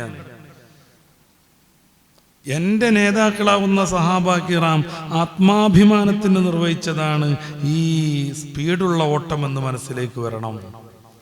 ഓരോ സഹാബിയും നമ്മുടെ ചിന്തയിലേക്ക് എത്തണം. മസ്ജിദുൽ ഹറമിൻ്റെ ചുറ്റുഭാഗവും മറവിട്ട് കിടക്കുന്ന വലിയ വലിയ പ്രവാചകന്മാർ നമ്മുടെ ഉള്ളിലേക്ക് വരണം. ബാറക്കിനാ ഹൗലഹു സൂറത്തുൽ ഇസ്രായിൽ 1-ാമത്തെ വചനം. അത് വിശദീകരിച്ച് ഇമാം ഖുർത്തുബിയെ പോലെയുള്ള പണ്ഡിതന്മാർ പറയുന്നത്, എങ്ങനെയാണ് മസ്ജിദുൽ ഹറമിൻ്റെ പരിസരത്തിന് ബർക്കത്ത് കൂടിയത്? അവിടെ നിരവധിയായ പൂർവിക മഹാന്മാർ മരണപ്പെട്ട് കിടക്കുന്നുണ്ട്. ഇസ്മാഈൽ, അതിലൂടെയൊക്കെ പോകുമ്പോൾ ആ മഹാന്മാർ സഹിച്ച ത്യാഗത്തെക്കുറിച്ച് നീ ഓർത്തിരുന്നോ? ഇല്ലേ? നീ തവാഫ് ചെയ്തില്ലേ? തവാഫൊക്കെ കഴിയുമ്പോഴേക്ക് ശരീരം ക്ഷീണിക്കല്ല വേണ്ടത്, മനസ്സ് ഉന്നതിയിൽ നിന്ന് അത്യുന്നതിയിലേക്ക് എത്തണം, നന്മയിൽ നിന്ന് സമ്പൂർണ്ണ നന്മയിലേക്ക് എത്തണം, ശരിയിൽ നിന്ന് കൂടുതൽ ശരിയിലേക്ക് എത്തണം. ഇനി ഞാൻ അധമനാവില്ലെന്ന ബോധത്തിലേക്ക് മനുഷ്യൻ ഉയരണം. അബൂബക്കർ ശിബ്ലി റളിയല്ലാഹു അൻഹു അദ്ദേഹത്തോട് പിന്നെയും ഇങ്ങനെ ചോദിച്ചുകൊണ്ടിരുന്നു, വഹൽ നവൈത ഹീന ഇസ്തലംതൽ ഹജറൽ അസ്വദ അന്നക തുബായിഉല്ലാഹ വതുആഹിദുഹു അല്ലാ തഅസീഹി അബദ. പടച്ച റബ്ബ് സ്വർഗത്തിൽ നിന്ന് നമുക്ക് സ്വർഗം സ്പർശിക്കാൻ വേണ്ടി ഇറക്കി തന്ന ഒരു മഹാത്ഭുതം ഹജറുൽ അസ്വദ്. എല്ലാ പ്രവാചകന്മാരും ഹജ്ജ് ചെയ്തു. ആ പ്രവാചകന്മാരെല്ലാവരും ഹജറുൽ അസ്വദ് സ്പർശിച്ചു, പൊട്ടിക്കരഞ്ഞു ചുംബനമർപ്പിച്ചു. ആ പ്രവാചകന്മാരാകുന്ന ദീർഘമായ ശൃംഖല അവരെല്ലാവരും തൊട്ടടുത്ത് തൊടാൻ പടച്ച റബ്ബ് ഈ ഉമ്മത്തിന് ഭാഗ്യം നൽകുന്നു ഹജറുൽ അസ്വദ് വഴി. ആലോചിക്കൂ, നിസ്സാരരാകുന്ന ഈ കണ്ണി ആദം നബിയോട് ചേർന്നൊട്ടി നിൽക്കുകയാണ് ഹജറുൽ അസ്വദ് വഴി. വളരെ നിസ്സാരരും ദുർബലരുമാകുന്ന നമ്മൾ മുത്ത് റസൂൽ സല്ലല്ലാഹു അലൈഹി വസല്ലം അവിടുത്തെ ഷറഫാക്കപ്പെട്ട അധരം സ്പർശിച്ചെടുത്ത് നമ്മളും സ്പർശിക്കാൻ അവസരം കിട്ടുകയാണ്. ഈ സമയത്ത് പടച്ച റബ്ബിനോട് നീ ഒരു കരാർ ചെയ്തായിരുന്നോ, പടച്ചോനെ ഇനി എൻ്റെ ജീവിതത്തിൽ ഒരിക്കലും ഒരു തിന്മയും സംഭവിക്കില്ല, ഒരു തെറ്റും സംഭവിക്കില്ല. എന്തുകൊണ്ട്? ഹജറുൽ അസ്വദ് പാപങ്ങളെ ഏറ്റുവാങ്ങി കറുത്തുപോയെന്ന്, അത് ശക്തമായ വെളുപ്പുള്ള കല്ലായിരുന്നുവെന്ന് ഷഫീഉൽ വറ മുഹമ്മദുർ റസൂൽ സല്ലല്ലാഹു അലൈഹി വസല്ലം. പടച്ച റബ്ബ് നമ്മുടെ പാപം പരിഹരിക്കാൻ ഇങ്ങനെ ഒരു ചടങ്ങ് വെക്കുന്നു. ഹജറുൽ അസ്വദാണോ പാപം പരിഹരിക്കുന്നത്? നമുക്ക് ചർച്ച ചെയ്യേണ്ടതുണ്ട്, വിമർശനത്തിലേക്ക് പോകും. ഞാനിന്ന് അതിൽ നിന്ന് സമ്പൂർണ്ണമായി മാറി നിൽക്കുകയാണ്. പറയേണ്ടി വന്നാൽ അപ്പോൾ നോക്കാം നമുക്ക്. അസമയത്ത് റബ്ബിനോട് കരാറെടുക്കണം, പടച്ച റബ്ബെ ഇനി എൻ്റെ ജീവിതത്തിൽ ഒരു തെറ്റും ചെയ്യൂല, ഞാൻ പൂർണ്ണമായി പുതുക്കം പ്രാപിക്കാൻ പോവാണ്. ഇനി എൻ്റെ ജീവിതം ഇതുവരെയുള്ളതല്ല. ഹജ്ജ് സ്വീകരിച്ചോ ഇല്ലേ എന്നതിൻ്റെ അടയാളമായി പണ്ഡിതന്മാർ അത് പഠിപ്പിക്കുന്നുണ്ട്. ഹജ്ജിൻ്റെ പൂർവമായ ജീവിതം ഹജ്ജിന് ശേഷമുള്ള ജീവിതവും തമ്മിൽ ആത്മീകമായി നല്ല അന്തരം കാണുന്നുവെങ്കിൽ ആ ഹജ്ജ് സ്വീകരിച്ചിട്ടുണ്ട് എന്നാണ്. അബൂബക്കർ ശിബ്ലി ചോദിച്ചു, നീ ഹജറുൽ അസ്വദ് മുത്തിയപ്പോ പടച്ച റബ്ബിനോട് അങ്ങനെ ഒരു കരാർ ചെയ്തിട്ടുണ്ടായിരുന്നു, റബ്ബെ ഇനി ഒരിക്കലും ഞാൻ തെറ്റ് ചെയ്യില്ല. ആദം നബി മുതൽ പുണ്യപ്പൂമാൻ ഹബീബുന മുഹമ്മദുർ റസൂൽ വരെ തൊട്ടുമുത്തിയ, സ്നേഹം പ്രകടിപ്പിച്ച, ചരിത്രത്തിൻ്റെ അങ്ങേ തല മുതൽ ഇതുവരെയും നീണ്ടു നിൽക്കുന്ന ലോകത്തിൻ്റെ എല്ലാ പുരോഗതിയും എല്ലാ അധോഗതിയും ലോകത്തിൻ്റെ ഉത്ഥാന പതനങ്ങളെല്ലാം കണ്ട ഈ ഒരു വിശുദ്ധമായ ശിലയ്ക്ക് മുമ്പിൽ വെച്ച് അത് തൊട്ട് അത് ചുംബിച്ച് ഞാൻ പ്രതിജ്ഞ എടുക്കുന്നു, ഇനി ഞാൻ ഒരു തെറ്റും ബോധപൂർവം ചെയ്യില്ല. ഇങ്ങനെ നീ ചെയ്തായിരുന്നോ? അദ്ദേഹം പറഞ്ഞു ഇല്ല. മഹാൻ പറഞ്ഞു, എന്താ നീ ഹജറുൽ അസ്വദ് തൊട്ട് മുത്തിയിട്ടുമില്ല. വഹൽ നവൈത ഹീന സഅയ്ത ബൈന സഫാ വൽ മർവ. സഫാ മർവ ചരിത്രത്തെ ത്രസിപ്പിച്ചു നിൽക്കുന്ന രണ്ട് കുന്നുകൾ. മദിയാം ഹാജർ ബീബി റളിയല്ലാഹു അൻഹ തൻ്റെ പ്രിയപ്പെട്ട മകന് വേണ്ടി വെള്ളവും തേടി അങ്ങോട്ടും ഇങ്ങോട്ടും പരിഭ്രാന്തയായി ഓടി നടന്ന വിശുദ്ധമായ ഇടം. ചരിത്രത്തെ വല്ലാതെ ത്രസിപ്പിച്ചു നിൽക്കുന്ന രണ്ട് പർവ്വതങ്ങൾ. അതിനിടയിലൂടെ ആ ഉമ്മയെ സ്മരിച്ച്, ആ ഉമ്മയുടെ പ്രിയപ്പെട്ട പുത്രനെ സ്മരിച്ച് നമ്മളും സഅയ് നടത്തിക്കൊണ്ടിരിക്കുന്നു. മഹാനായ ഇമാം ശിബിലി ചോദിക്കുകയാണ്, സഅയ് ചെയ്ത സമയത്ത് നീ വിചാരിച്ചിരുന്നു അന്നക തസ്ആ ബൈന സുഫൂഫി യൗമൽ ഖിയാമ, ഖിയാമത്ത് നാളിൽ എല്ലാ മനുഷ്യരും മഹ്ശറവൻ സഭയിൽ ഒരുമിച്ച് കൂടുമ്പോൾ അവരുടെ വരികൾക്കിടയിലൂടെ ഹാഫിയൻ ഒരിയാനൻ നഗ്നപാതനായി, ചെരുപ്പിടാതെ, ഡ്രസ്സ് ധരിക്കാതെ നീ നടന്നു പോകുന്നത് നിന്റെ പിരടി, നിന്റെ ശരീരം നരകത്തിൽ നിന്ന് പടച്ച റബ്ബ് മോചിപ്പിച്ചെങ്കിൽ എത്ര നന്നായിരുന്നു എന്ന് വിചാരിച്ചിട്ട് ഈ മഹ്ശറിന്റെ ഓരോ അണികൾക്കിടയിലൂടെ നീ നടന്നു പോകുന്ന ചിന്ത നിന്റെ മനസ്സിലേക്ക് വന്നിരുന്നു. ആളുകൾ കൂടി നിൽക്കുമ്പോൾ സഫാ മർവയ്ക്കിടയിലൂടെ സഅയ് നടത്തുമ്പോൾ നിന്റെ മനസ്സിൻ്റെ ഉള്ളിലേക്ക് മഹ്ശറ വൻസഭയിലുള്ള ഈ ഒരു നടത്തത്തെ ബേജാറ് പിടിച്ചിട്ട് പടച്ച റബ്ബിൻ്റെ കാരുണ്യം പ്രതീക്ഷിച്ചിട്ട് എൻ്റെ നന്മകളെല്ലാം പുറത്തിട്ട് അവൻ എന്നെ നരകത്തിൽ നിന്ന് മോചിപ്പിച്ചാൽ എത്ര നന്നായിരുന്നു എന്ന ബോധത്തോടുകൂടെ പതിക്കുന്ന ഹൃദയവുമായി നീ നടക്കുന്ന രംഗം നിന്റെ മനസ്സിലേക്ക് വന്നായിരുന്നു. ആ മനുഷ്യൻ പറഞ്ഞു, ഇല്ല, അങ്ങനൊന്നും സംഭവിച്ചിട്ടില്ല. അബൂബക്കർ ശിബ്ലി പറഞ്ഞു വമാ സഅയ്ത, ഒറിജിനൽ സഅയ് നീ നിർവഹിച്ചിട്ടില്ല. സഫാ മർവന്റെ ഇടയിലൂടെ കാഴ്ച കണ്ടു നീ നടന്നു, കുട്ടികൾ ഓടുന്നത് കണ്ടു നീ, ഓരോരുത്തരെ നിരൂപിക്കാൻ ശ്രമിച്ചു നീ, സംസം വെള്ളത്തിൽ നിന്ന് മെല്ലെ ഒപ്പിച്ചിട്ട് ഒതുവെടുക്കാൻ ശ്രമിക്കുന്നവരെ ഗീബത്ത് പറഞ്ഞുകൊണ്ടിരുന്നു നീ. പലതും നടക്കുന്നുണ്ടാവും.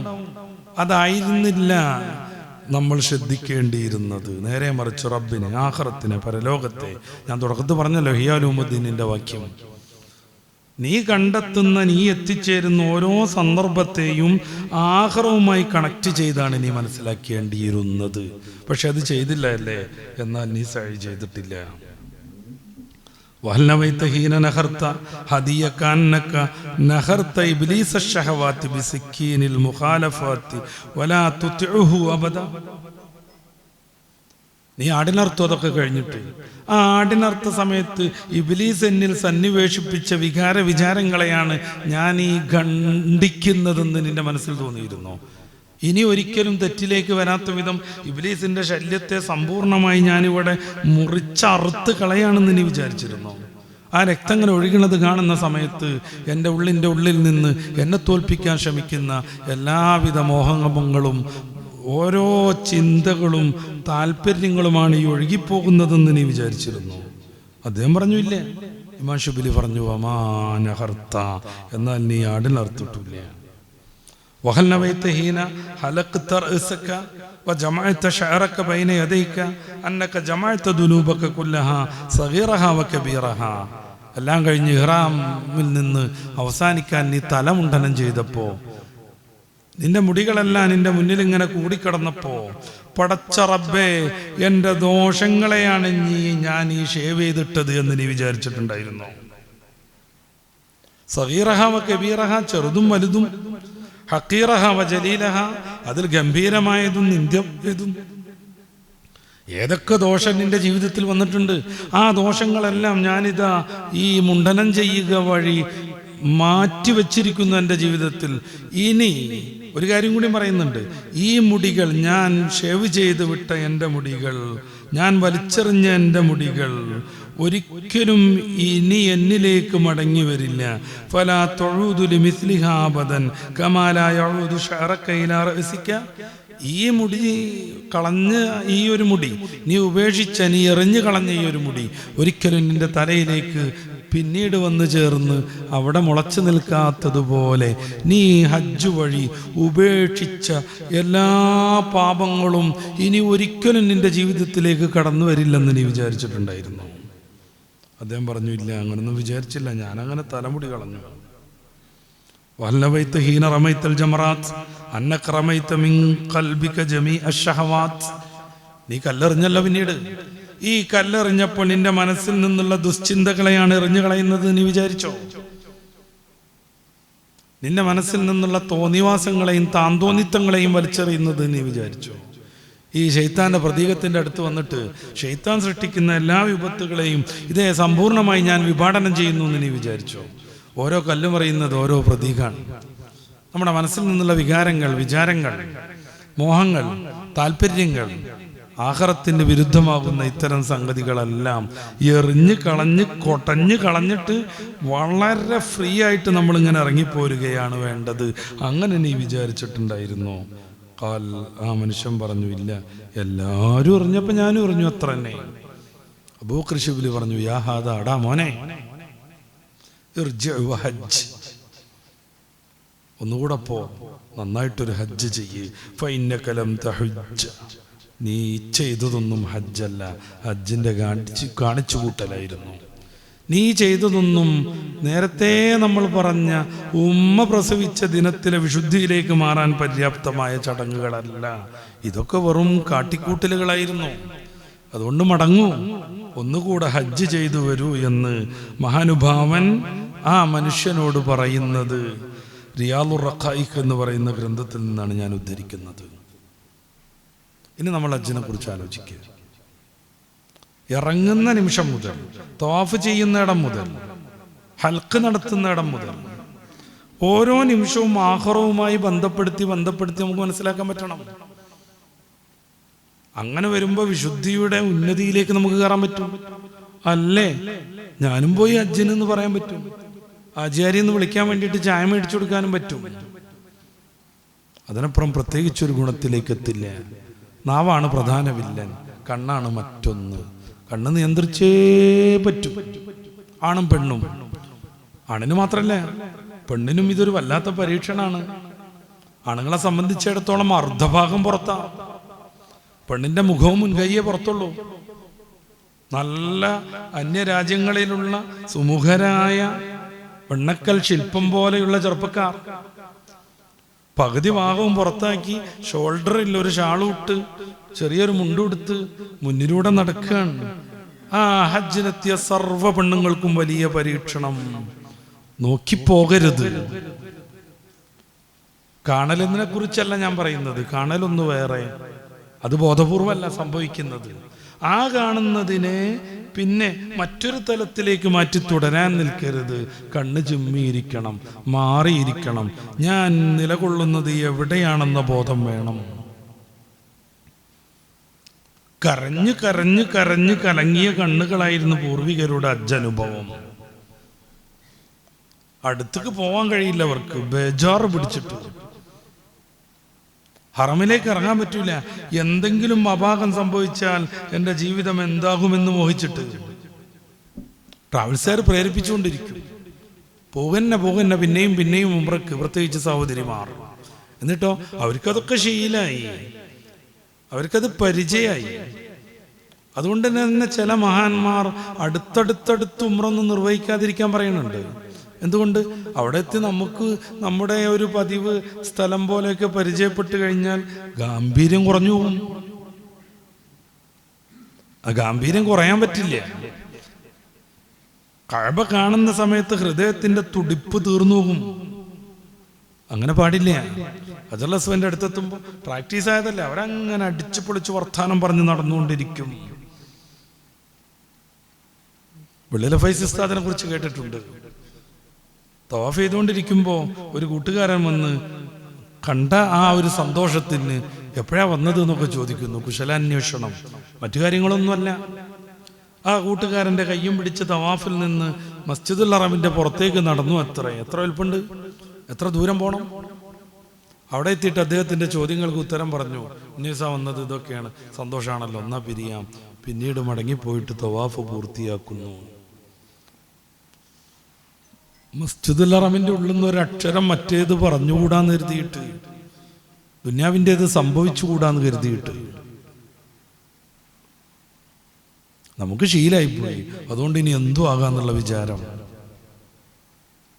ഹജ്ജ് കഴിഞ്ഞു വരുമ്പോഴേക്ക് ഞാൻ ആവർത്തിച്ചു പറയുന്നു, പുതുക്കം പ്രാപിച്ച വിശ്വാസിയാവണം, തരളിതനാവണം. നന്മയിലേക്ക് പിന്നെയും പിന്നെയും ഇങ്ങനെ ആകർഷിക്കപ്പെടുന്ന തലത്തിലേക്ക് എത്തണം. ഒരു വളം മുറിച്ചാൽ ഉംറക്ക് പോകാൻ പറ്റുമെന്ന് കരുതിയിട്ട്, പ്രോത്സാഹിപ്പിക്കാൻ നമ്മുടെ നാട്ടിലെ ഖത്തീബ് ഉസ്താദ് തന്നെ ഉണ്ട് എന്ന് കരുതിയിട്ട് ആരും ഒന്നും വിചാരിക്കരുത്. എന്നാ പോവുക എന്നും പറഞ്ഞ് ഇടക്കിടക്ക് ഒരേ ഗ്രൂപ്പിൽ തന്നെ ഹജ്ജിന് പോവുക, ഉംറക്ക് പോവുക. എന്നിട്ട് ആ അംഗങ്ങളുടെ എല്ലാ ചടങ്ങുകളിലും എല്ലാവരും പങ്കെടുക്കുക. അവർ സഹോദരി സഹോദരന്മാരാവുക, അവർക്കിടയിൽ മറയും ഭേദവും ഇല്ലാതാകുക. നല്ല ശ്രദ്ധിക്കണം. ഹജ്ജ് കഴിഞ്ഞും കുറേ ദിവസം നമ്മൾ ഉണ്ടാകും. അന്നസീമിലാണെങ്കിലും അസീസിയിലാണെങ്കിലും ഹറമാണത്. അതൊക്കെ ഹറമിന്റെ പരിധിയാണ്. അവിടെ വെച്ച് നമ്മളൊരു ഹോട്ടലിൽ താമസിക്കുമ്പോൾ അവിടെയുള്ളവരെല്ലാവരും ഒരു സൗഹൃദത്തിലേക്ക് എത്തും. പിന്നെ ആണും പെണ്ണും ഒക്കെ സഹോദരി സഹോദരന്മാരായി മാറും. നമ്മൾ മിണ്ടാതിരുന്നാൽ അവളെന്താ വിചാരിക്കാന്ന് തോന്നുന്നുണ്ടോ? അങ്ങനെ വിചാരിപ്പിക്കുമ്പോഴാണ് നമ്മുടെ ഹജ്ജ് സ്വീകാര്യമാവുന്നത്. അവളെ വിചാരമല്ല പ്രധാനം, പടച്ച റബ്ബിന്റെ തീരുമാനമാണ് പ്രധാനം. അയൽവാസിയുടെ വിചാരമല്ല പ്രധാനം. നമ്മൾ വർത്തമാനം പറഞ്ഞിരിക്കുക എന്നും പറഞ്ഞ ആള് ക്ഷണിക്കുമ്പോൾ, അല്ലെങ്കിൽ ഹോട്ടലിന്റെ മുമ്പിൽ തന്നെ ഓടിക്കൊണ്ടിരിക്കുന്ന TV-യിൽ നമ്മുടെ നാട്ടിലെ ന്യൂസൊക്കെ കാണുമ്പോൾ, പ്രത്യേകിച്ച് തെരഞ്ഞെടുപ്പ് വാർത്തയും ജയിക്കുന്ന വാർത്തയും തോൽക്കണ വാർത്തയൊക്കെ ആവുമ്പോൾ അഭിപ്രായം പറയാനും വർത്തമാനം പറയാനും ഒരു ദിവസം മുഴുവൻ മാറ്റിവെക്കുന്നുണ്ടോ? ഹജ്ജിനാവണം പോവേണ്ടത്, തെരഞ്ഞെടുപ്പ് വാർത്ത അറിയാനല്ല. ഹജ്ജിന്റെ ചടങ്ങുകളൊക്കെ കഴിയും. എന്നിട്ട് മദീന ഷെരീഫ് സിയാറത്തിന് പോകും. ചിലയിടങ്ങളിൽ, ചില സന്ദർഭങ്ങളിൽ ചില ആളുകൾ ആദ്യം തന്നെ മദീന ഷെരീഫിലേക്ക് എത്തും, പിന്നീട് ഹജ്ജിന് അവർ വരും. എന്തായാലും അള്ളാഹുവിൻ്റെ റസൂലിൻ്റെ റൗളയുള്ള പുണ്യഭൂമിയിലേക്ക് പോവാൻ മനസ്സ് പദം വരണം. ഇബ്രാഹിം നബി അലൈഹി സ്വലാത്തു വസ്സലാമിനെ അറമാക്കി കൊടുത്തത് മക്ക, ഷഫീഉൽ വറ മുഹമ്മദുർ റസൂൽ തങ്ങൾക്ക് അറമാക്കി കൊടുത്തത് പുണ്യ മദീന. ഇനി മദീനയിലേക്കുള്ള യാത്രയാണ്. നമ്മുടെ മനസ്സ് സ്വലാത്ത് കൊണ്ട് മുഖരിതമാകണം. ഹബീബായ നബി തങ്ങളെ കാണാൻ പോവാണ്, സ്നേഹത്തോടെ ആദരവോടെ.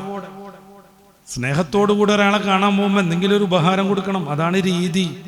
റസൂലുള്ളാഹി സ്വല്ലല്ലാഹു അലൈഹി വസല്ലം തങ്ങൾക്ക് ഭൗതികമായ ഉപഹാരങ്ങളൊന്നും വേണ്ട, സ്വലാത്ത് ചൊല്ലിക്കൊണ്ടിരിക്കണം. നമ്മുടെ മനസ്സിൽ അപ്പം തുടികൊട്ടേണ്ട വികാരം എന്താണ്? ഇതുവരെ ഞാൻ സ്വലാത്ത് ചൊല്ലിയത് എത്തിക്കാൻ മലക്കുകൾ ഉണ്ടായിരുന്നു, ഇനി ഞാൻ സ്വലാത്ത് ചൊല്ലുന്നത് ഡയറക്റ്റ് ആയിട്ടാണ്, എൻ്റെ ഹബീബ് നേരിട്ട് കേൾക്കാൻ പോവാണ്.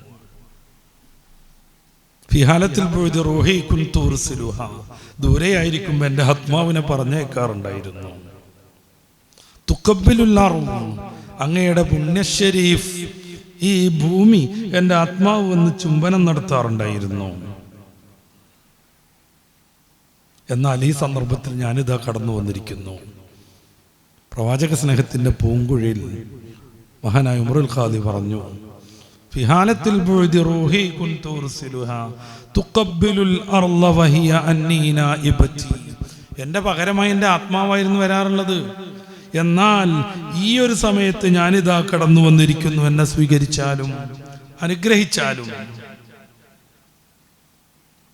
അള്ളാന്റെ റസൂലിൻ്റെ അടുത്ത് എത്തിയിട്ട് പൊട്ടിക്കരഞ്ഞ് ഹബീബായ നബി തങ്ങൾക്ക് ഇതൊരു ശല്യ പോലും എന്ന് കരുതിയിട്ട് അന്നത്തെ നടത്തിപ്പുകാരൊക്കെ പിടിച്ചുകൊണ്ടുപോയി പുറത്താക്കി, ഇനി ഒരിക്കലും മദീനയിലേക്ക് വരരുത് എന്ന് ചട്ടം കെട്ടിവിട്ട ചില പൂർവികർ. പക്ഷെ ഹൃദയം തുടിച്ചു, മദീന മറക്കാൻ പറ്റിയില്ല. മദീനയിലേക്ക് പോകുന്ന വിറക് കൊണ്ടുപോകുന്ന വാഹനത്തിൻ്റെ ഉള്ളിൽ വിറകിനുള്ളിൽ ആ വിറകുകാരന് പൈസ കൊടുത്തിട്ട് അവരൊളിച്ചിരുന്ന് മിണ്ടാണ്ട മദീന അതിർത്തി കടക്കാൻ ശ്രമിച്ചു. വിറകിനുള്ളിലാണ്, മദീനയുടെ അതിർത്തി കടക്കാൻ ശ്രമിക്കുകയാണ്. പറവുകാർ കാണാൻ പാടില്ല, അറിയാൻ പാടില്ല. പക്ഷെ മദീനയുടെ അടുത്തേക്ക് എത്തിയപ്പോൾ ഈ ബോധമൊക്കെ അങ്ങോട്ട് പോയി, വിറകിനുള്ളിൽ ഒളിഞ്ഞു പോകുക എന്നുള്ളതൊക്കെ തീർന്നു. ഉറക്ക ഹൃദയത്തിൽ നിന്ന് സ്വലാത്ത് വന്നു, വിറക് സ്വലാത്ത് ചെല്ലുന്നു. ഞാൻ റൗളയുടെ അടുത്തേക്ക് പോകില്ല, അനാദരവാകുമെന്ന് കരുതിയിട്ട് വിട്ടു നിന്നവർ. അള്ളാഹിൻ്റെ റസൂൽ ഒരു കിടക്കുന്ന പുണ്യഭൂമിയിൽ എങ്ങനെയാണ് ഞാൻ ചെരുപ്പിട്ട് സഞ്ചരിക്കുക, വാഹനപ്പുറത്തേറി എത്തിച്ചേരുക എന്ന് പേടിച്ച് മദീനാതിർത്തിയിലെത്തുമ്പോൾ കുതിരപ്പുറത്ത് നിന്ന് ചാടിയിറങ്ങി ചെരുപ്പൂരി മാറ്റി നഗ്നപാതനായി ചുട്ടുപൊള്ളുന്ന മരുഭൂമിയിലൂടെ അള്ളാഹിൻ്റെ റസൂൽ വരെ കാണാൻ വന്ന ഇമാം മാലിക് ബിൻ അനസ് റളിയല്ലാഹു അൻഹു പറ്റണില്ല ചെരുപ്പിട്ട് നടക്കാൻ. ഒച്ചവെക്കാൻ തോന്നണോ? മദീന പള്ളിയിൽ ഇരുന്നിട്ട് വാട്സപ്പ് കളിക്കാൻ തോന്നുന്നോ? അടുത്തേക്ക് ചെല്ലാൻ കഴിയണില്ല. റസൂലുള്ളാഹി കിടക്കുന്ന ഭൂമിയിൽ എങ്ങനെയാണ് ഞാൻ ചെരുപ്പിട്ട് ചവിട്ടുക? അന്ന് ചൂടാവാത്ത മാർബിളില്ലെന്നറിയണം.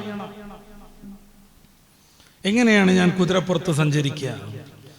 അതുകൊണ്ട് റസൂലിൻ്റെ അടുത്തേക്ക് പോകുമ്പോൾ അത്രമേൽ ഭക്ത്യാദരപൂർവമാകണമെന്ന് കരുതി, അതോടുകൂടെയാവണമെന്ന് കരുതിയിട്ട് മദീനപ്പള്ളിയിൽ ചെന്നാലും അള്ളാൻ്റെ റസൂലോരുടെ റൗളയുടെ അടുത്തേക്ക് ബഹുമാനം കൂടിയിട്ട് പോകാതിരുന്ന പൂർവികർ. അവരെത്രതിൻ്റെ കൂലി കൊടുത്തേക്കും പടച്ച റബ്ബ്. കാരണം അവരുടെ വികാരം അതാണ്, അവരുടെ വിചാരം അത്രമേൽ വിശുദ്ധമാണ്. ഇങ്ങനെയാവണം ഹജ്ജിന്റെ അനുബന്ധമായ മൻ ഹജ്ജ വലം യസുർ, ഹജ്ജ് ചെയ്തു എന്നെ സന്ദർശിച്ചിട്ടില്ലെങ്കിൽ അവൻ എന്നോട് പിണങ്ങിയിരിക്കുന്നുവെന്ന് ഇമാം ബസാർ നിവേദനം ചെയ്യുന്ന ഹദീസിൽ ഹബീബായ റസൂൽ തങ്ങൾ പഠിപ്പിക്കുന്ന മദീന സിയാറത്ത്. ആരാണ് കിടക്കണതെന്ന് ആലോചിക്കേണ്ടത് നമ്മൾ.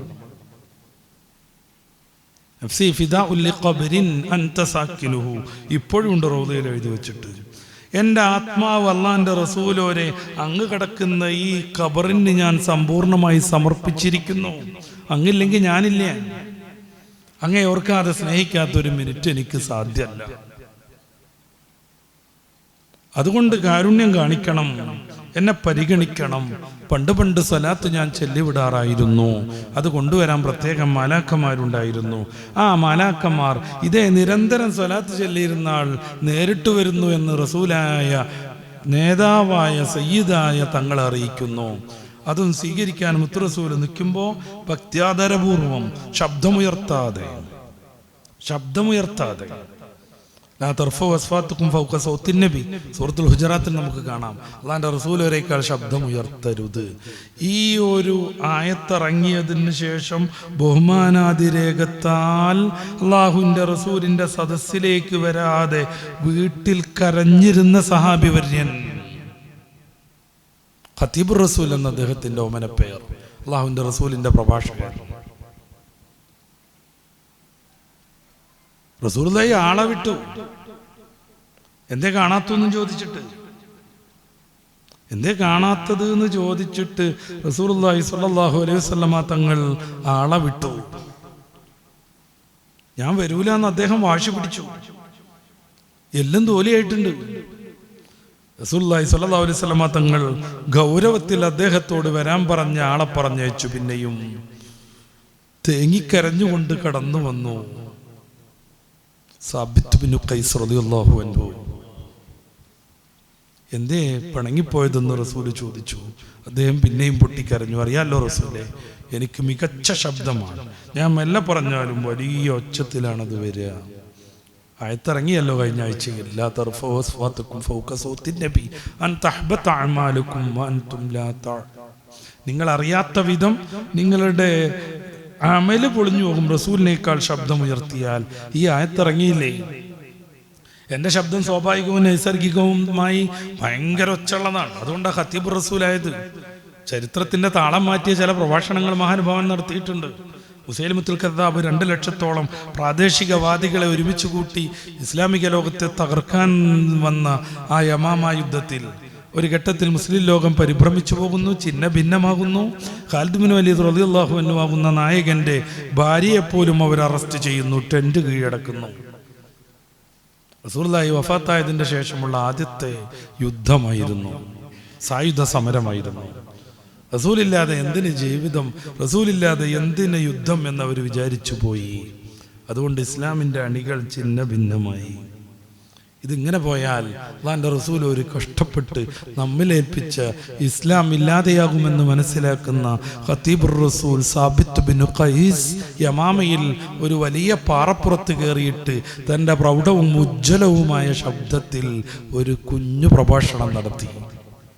അദ്ദേഹം ചോദിച്ചു, ഇങ്ങനെയായിരുന്നു റസൂലിൻ്റെ കാലത്ത് അള്ളാഹിൻ്റെ റസൂൽ അവർക്ക് വേണ്ടി നമ്മൾ യുദ്ധം ചെയ്തത്. റസൂലുള്ളാഹി കഷ്ടപ്പെട്ട് മഹത്യാഗം ചെയ്ത് നമ്മെ ഏൽപ്പിച്ച പരിശുദ്ധമായ ഇസ്ലാമിൻ്റെ ദീപശിഖ കെടുത്താനാണോ നമ്മൾ ശ്രമിക്കേണ്ടത്? ഈ പ്രഭാഷണം കേട്ടപ്പോൾ അവരുടെ ഹൃദയത്തിൽ ഹബീബായ നബി തങ്ങളോടുള്ള സ്നേഹം തിരതല്ലി. എല്ലാവരും ഊർജ്ജസ്വലരായി. ആ ഒരു മുന്നേറ്റത്തിൽ മുസൈലിമത്തുൽ കദ്ദാബും ടീമും സമ്പൂർണ്ണമായി നിഗ്രഹിക്കപ്പെട്ടു. അദ്ദേഹമാണ് വരുന്നത്. റസൂലുള്ളാഹി സ്വല്ലല്ലാഹു അലൈഹി വസല്ലം തങ്ങളോട് പറഞ്ഞു, എൻ്റെ ശബ്ദം മികച്ചതാ, അതുകൊണ്ട് ഞാൻ പറഞ്ഞാൽ അങ്ങേക്കാൾ ശബ്ദമുയരും, എൻ്റെ അമല് പൊളിഞ്ഞുവല്ലോ എന്നുള്ള ബേജാറ് കൊണ്ടാണ് ഇങ്ങനെ എല്ലും തോലുമായി പോയത്. റസൂലുള്ളാഹി സ്നേഹപൂർവ്വം ചേർത്ത് പിടിച്ചു. അങ്ങ് സ്വർഗത്തിലാണെന്ന് പ്രഖ്യാപിച്ചു. ഇത് അങ്ങയെപ്പോലുള്ളവരെ കുറിച്ചല്ല ഈ സൂക്തമെന്ന് അവിടുന്ന് അറിയിച്ചു. ഈ ഹുക്കം ഇപ്പോഴും ബാധകമാണ്. റസൂലുള്ളാഹി തങ്ങളുടെ മുമ്പിൽ പോയിട്ട് ഒച്ചയിടാൻ പാടില്ല. ആ മദീന ഷരീഫിൽ, പ്രത്യേകിച്ച് ഹറം ഷരീഫിലേക്ക് എത്തിയാൽ നമ്മൾ പിന്നെ ശബ്ദമുയർത്താനേ പാടില്ല. വിളിക്കുകയാണ്, അടോ ഞാൻ കണ്ടു എന്ന് അറിയാനാണ്. പോലട്ടോ ഞാൻ ഇപ്പോൾ വരും എന്ന് പറഞ്ഞിട്ട് റസൂലുള്ളാഹി സ്വല്ലല്ലാഹു അലൈഹി വസല്ലം തങ്ങളുടെ അപ്പുറത്ത് റൗളയിലിരിക്കുമ്പോൾ കൂട്ടുകാരനെ വിളിക്കലാണോ? കൂട്ടുകാരനെ പിന്നെ കണ്ടെത്തണം. കണ്ടെത്തിയില്ലെങ്കിൽ വേണ്ടെന്ന് വെക്കണം. ആ തിരുഹളറത്തിനെ കുറിച്ചുള്ള ബോധം ഉണ്ടാവണം. നേരത്തെ പറഞ്ഞതുപോലെ മദീന ഹറമിലിരുന്ന് ധാരാളം സ്വലാത്ത് ചൊല്ലണം, ഖത്തം തീർക്കണം. കൂട്ടുകാരെ കാണുന്നത് മാറ്റിവെക്കുക. നമ്മുടെ മക്കളുണ്ടാകും, നമ്മുടെ ബന്ധുക്കളുണ്ടാകും, അവരുടെയൊക്കെ സദ്യ സ്വീകരിക്കുന്നത് മാറ്റിവെക്കുക. ഞാൻ വന്നത് മദീന ഷരീഫിൽ പടച്ച റബ്ബിൻ്റെ പുണ്യം നേടാനാണ്, മഗ്ഫിറത്ത് നേടാനാണ്, റസൂലിൻ്റെ സ്നേഹം സ്വീകരിച്ച് മടങ്ങിപ്പോകാനാണ്. സദ്യ തൽക്കാലം വേണ്ടെന്ന് പറയാം. എൻ്റെ പ്രിയപ്പെട്ട സഹോദരന്മാരെ, ആലോചിച്ച് നോക്കൂ. തൻ്റെ നായകനെ നമ്മളൊന്ന് ഉറക്കാലോചിച്ച് നോക്കൂ. അവരുടെ നായകനെ കുറിച്ചോർത്ത് സ്നേഹത്തോടെ, സന്തോഷത്തോടെ, പ്രതീക്ഷയോടെ, പ്രത്യാശയോടെ പരലക്ഷം ജനങ്ങൾ ഒന്നിച്ച് ഹൃദയം തപിച്ച് ചുണ്ട് വിങ്ങി ശരീരമാസകലം വിറകൊണ്ട് പൊട്ടിക്കരഞ്ഞ് കണ്ണുനീരൊഴുകി ഭൂമി കുതിർന്നു പോകുന്ന ലോകത്തെ ഒരേ ഒരിടം മദീനത്തുർ റസൂൽ സല്ലല്ലാഹു അലൈഹി വസല്ലം. അവരുടെ വികാരം അതാണ്, നിയന്ത്രിക്കാൻ പറ്റൂല. അവർക്ക് ആശയുണ്ട്, പ്രതീക്ഷയുണ്ട്, പ്രത്യാശയുണ്ട്, സ്നേഹമുണ്ട്, പരമാനന്ദമുണ്ട്. അവരുടെ നായകന്റെ തിരുഹലറത്തിലേക്ക് അവരെത്തിയിരിക്കുന്നു. കണ്ണ് നിറഞ്ഞൊഴുകും. അവരുടെ താടിയിലൂടെ വെള്ളം മിറ്റിറ്റ് വീഴും. ആ സ്നേഹത്തിന്റെ തുള്ളികളിൽ അവരുടെ പാപങ്ങൾ ഒഴുകി ഒഴുകിപ്പോകും. കാരണം അധമരായി ജീവിക്കേണ്ടവരായിരുന്നു അവർ. ചരിത്രത്തിൻ്റെ ഓരത്ത് ഒരവസരവും ലഭിക്കേണ്ടാത്തവരായിരുന്നു അവർ. പക്ഷേ പുണ്യപൂമൻ ഹബീബുന മുഹമ്മദ് റസൂൽ കടന്നു വന്നു, അവരെ ചരിത്രത്തിൻ്റെ ഉന്നതിയിലേക്ക് എത്തിച്ചു. അന്ധകാരത്തിൽ നിന്ന് വെളിച്ചത്തിൻ്റെ ധവളിമയിലേക്ക് അവരെ കൊണ്ടുപോയി. ആ ഒരു മഹത്തായ ആദർശം ഇന്നും പിന്തുടരുന്ന, റസൂലിൻ്റെ കൂട്ടുകാരെ അതീവമായി ഇഷ്ടപ്പെടുന്ന നാം ഹബീബായ നബി തങ്ങളുടെ അടുത്തെത്തുമ്പോൾ റസൂലിൻ്റെ മുമ്പിൽ അവരെന്ത് ചെയ്തു അത് തന്നെയായിരിക്കണം നമ്മുടെയും ദൗത്യം. അതിനപ്പുറത്തേക്ക് മാറരുത്. റൗദ നേടാൻ ശ്രമിക്കുക. പ്രത്യേകമായ ആപ്പുകൾക്ക് വഴി രജിസ്റ്റർ ചെയ്തൊക്കെയാണ് ഇപ്പോൾ റൗദയിലേക്ക് പോകുന്നത്. റൗദ എന്ന് പറഞ്ഞാൽ ആ പ്രത്യേകമായ മാ ബൈന ഖബ്രി വ മുൻബരി റൗദത്തും മിൻ റിയാദിൽ ജന്ന, ദുനിയാവിലെ സ്വർഗം. പോരാൻ കഴിയില്ല അവിടുന്ന്. വരുന്ന സമയത്ത് എപ്പോഴാ പോണ്ടേ എന്ന് പറഞ്ഞിട്ട് അമീറിനെ ചൂടാക്കല്ല വേണ്ടത്, പോകാതിരിക്കാനുള്ള ശ്രമമാണ് വേണ്ടത്.